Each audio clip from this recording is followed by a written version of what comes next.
Sergeant Meadows was attempting to counsel with him about his attitude getting up to go to work for food service this morning, at which time he struck Sergeant Meadows on the left-hand side of the face.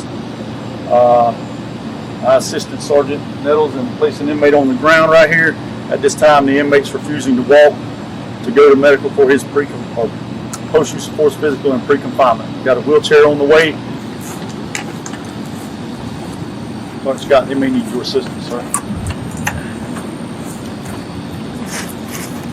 3:33 a.m. Yep.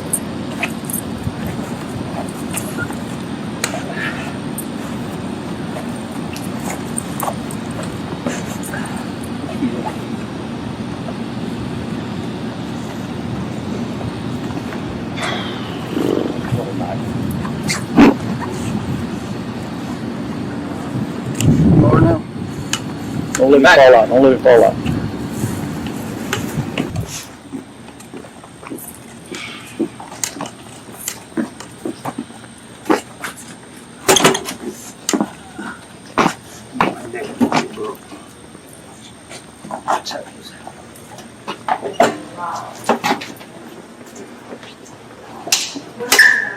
He's in his wheelchair and he's saying his feet ain't working. Lean forward a little bit. Lean forward.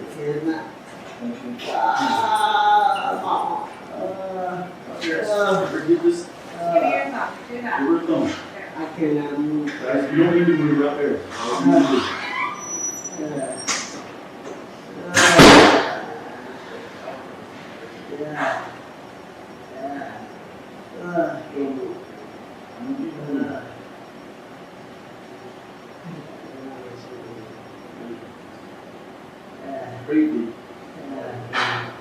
Please give me back. Please. You get the reading on your hand. The longer the time, the longer it's going to take.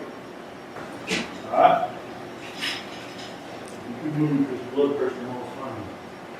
Re-visualize. Ridley, I'm going to uncuff you, okay? I'm going to want you to put your hands in front of you after I uncuff you, okay? Get you to lean forward so I can get your hands.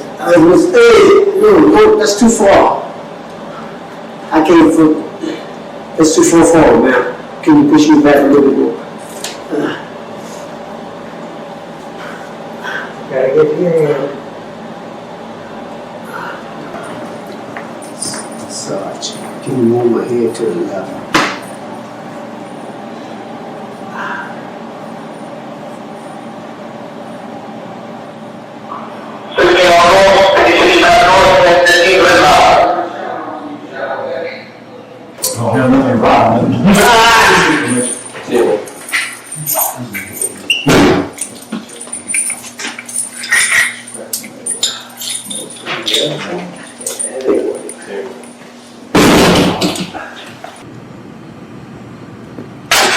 Jesus Christ.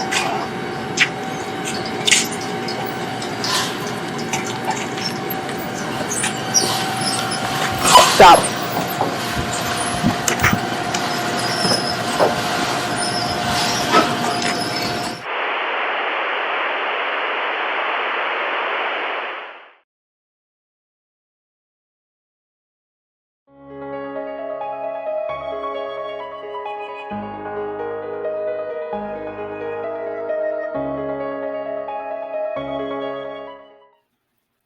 Before I begin my commentary, I have a small announcement to make. In no way am I defending any criminals or any criminal activities that could land you in prison in the first place. So people, please stay out of trouble. Please do not do any criminal activities that could possibly land you in prison. I do understand that there are a lot of people that are in prison that are innocent, and my heart goes out to those individuals. But overall, please do not do anything that could possibly land you in prison in the first place. Now let's get into this commentary. Craig Ridley was serving a 20-year sentence for aggravated assault and criminal mischief from 2008. The Army veteran allegedly slashed the tires of a man who owed him $300, and he fired multiple rounds into the person's office door. At trial, he rejected a plea deal and drew a 20-year mandatory minimum sentence. The incident occurred on the morning of September 8, 2017. According to reports, Craig Ridley, 62, was tackled to the ground face first by a group of correction officers. He then told the prison staff that his neck was dislocated, but they accused him of faking his injuries. Now, what started this whole debacle? We don't know, because there's two different stories that's floating around there. One story is he was disrespectful, he would not get up, so the sergeant was pissed. The other story is he slapped the officer in the face. Which one is the truth? Not really sure.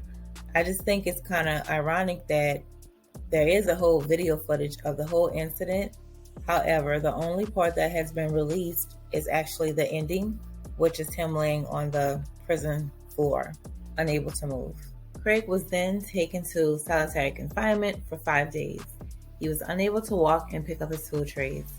Nearly a dozen other men in the prison begged guards to help Ridley. However, reports show that prison staff walked by Ridley's cell over 170 times and did nothing to help. Finally, one officer decided to intervene on September 12, 2017, after Ridley's food trays had begun to pile up. He was taken to a local hospital in Jacksonville where he was intubated. He died on October 12, 2017. According to the medical examiner, he ruled the case as a homicide. The cause of death was listed as blunt impact to the head and neck, a major spinal cord injury, and complications to quadriplegia, which is the paralysis of all 4 limbs. He did not refuse to walk. Couldn't. His neck was broken. They didn't believe his neck was broken, according to them. I don't think they cared, because they later decided to starve him to death. Put up his picture. A Florida inmate starved to death following having his neck broken by correctional police. His name was Craig Ridley.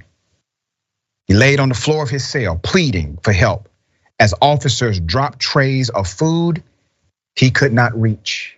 They knew he could not reach the food. They put it in front of him, knowing it was out of his reach, blatantly disregarding the untouched food trays and the fact that Ridley would fall to the floor when he was placed on the toilet.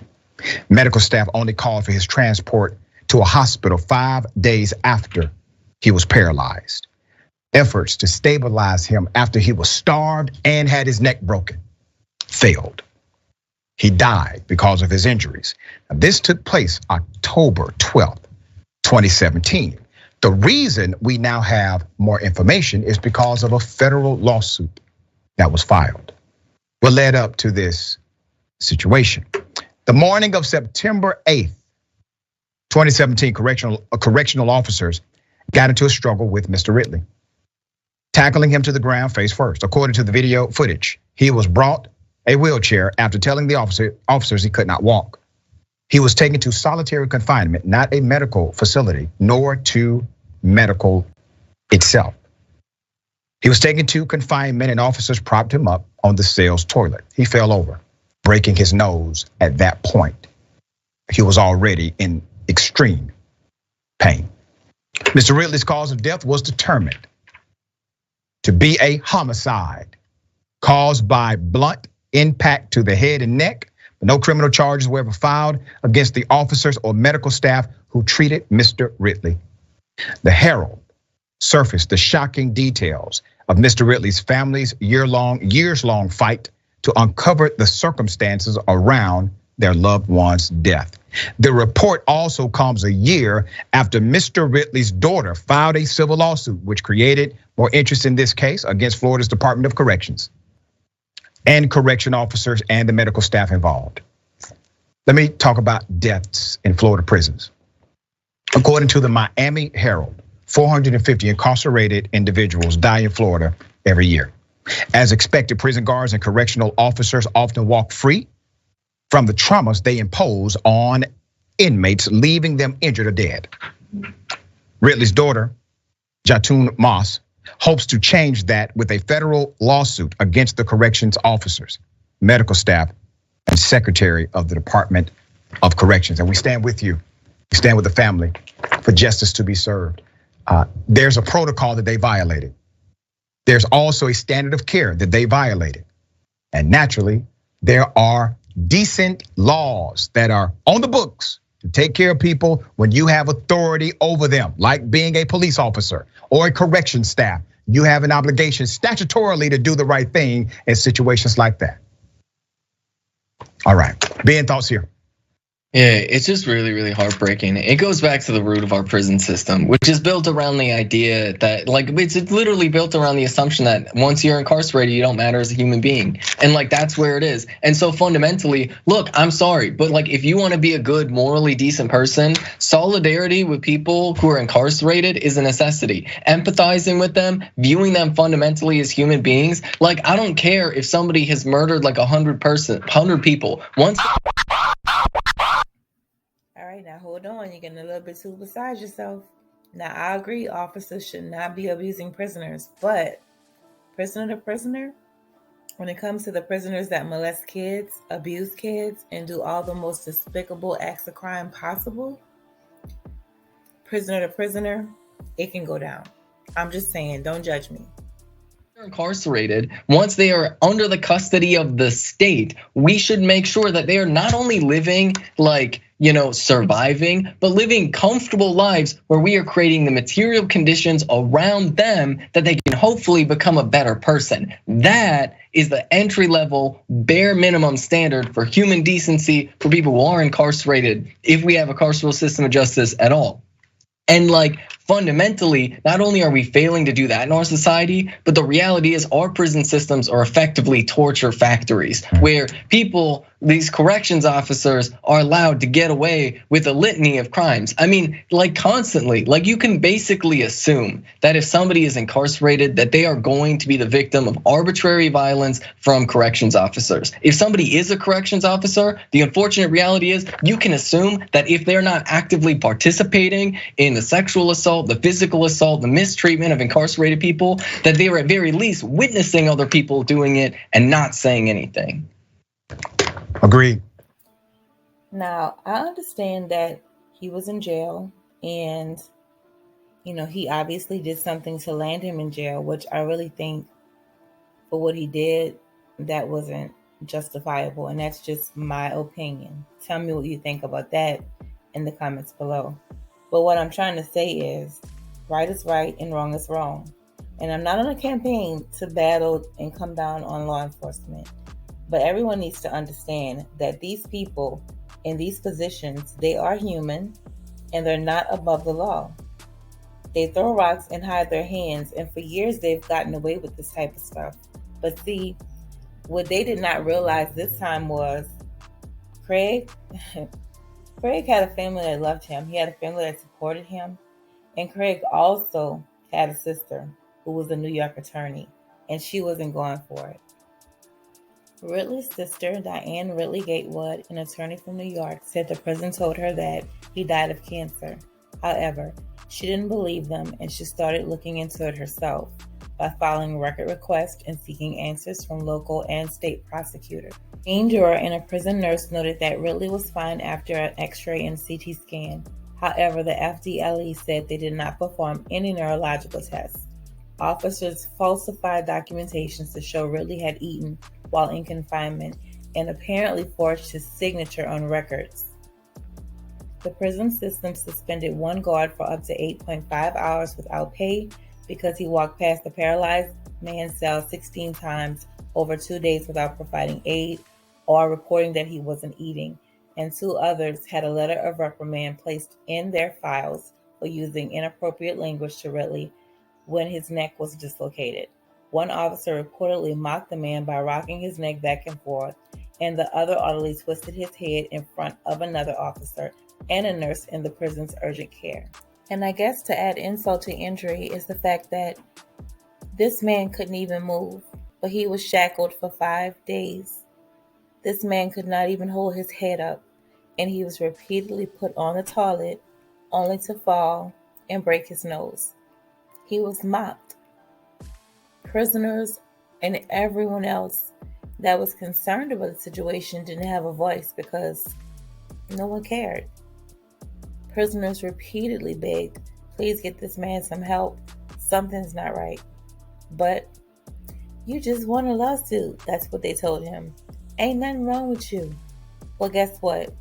Now he will have a lawsuit. Unfortunately, he's not going to be here, but his family will get that money because this is unconstitutional. Like, I don't know, you guys. Stuff like this really gets to me, and I try to be fair across the board, but you have to call it like you see it. And this right here isn't what we're supposed to be seeing. So I'm curious to know how you guys feel about this. Please leave your thoughts and opinions in the comments below. I ask that everyone please be respectable toward everyone else's opinion. Everyone is entitled to their own opinion. Just don't act the fool in the comments, okay? Until next time. Later.